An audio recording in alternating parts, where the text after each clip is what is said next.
Good morning po sa inyo lahat. Isa pang maliyugto ng ating daily Bible blessings. Pamagat po ng ating aralin ngayong umaga ay, meron bang Kristiyanong sinungaling? Meron bang Kristiyanong sinungaling? Binakasanan ng mga minamahal, napakadali ang magsinungaling. At tayo po ay maaari magsinungaling sa dalawang makalahatang paraan. Una, nasadya tayong magsalita ng taliwas o sulungat sa alam nating katotohanan. Baka sabi ng magulang mo, ba't ngayon ka lang umuwi? Gabi na. Sabi mo, bilang sagot, gumawa po kami ng project sa school. Kahit naman, ang totoo, naglaro ka ng basketball ng iyong barkada. Sinungaling ka dahil ang sinabi mo ay taliwas sa lungat sa alam mong katotohanan.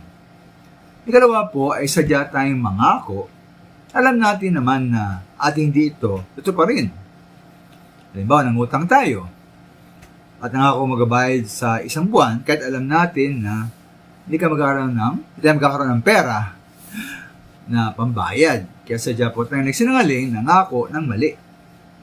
Ayon po sa Kolosas 3:9, huwag kayong magsisinungaling sa isa, sapagkat hinubad na ninyo ang dati ninyong pagkatao, pati ang mga gawa nito.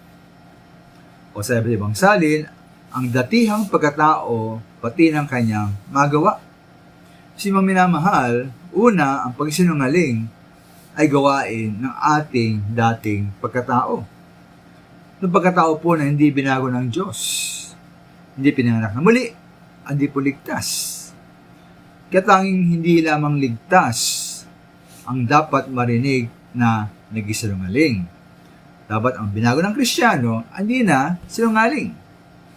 Ikalawa po, dahil bilang mga ligtas, tuwing na Kristiyano at pinanganak na muli, hindi na dapat nga tayo nagisinungaling. Kaya kung napakadali para sa atin na magsinungaling o baliwalayin ang ating mga pangako, si minamahal na nasa atin pa ay ang ating dati at lumang pagkatao. Di kaya po ganoon? Ibig sabihin, tayo pala ay niligtas.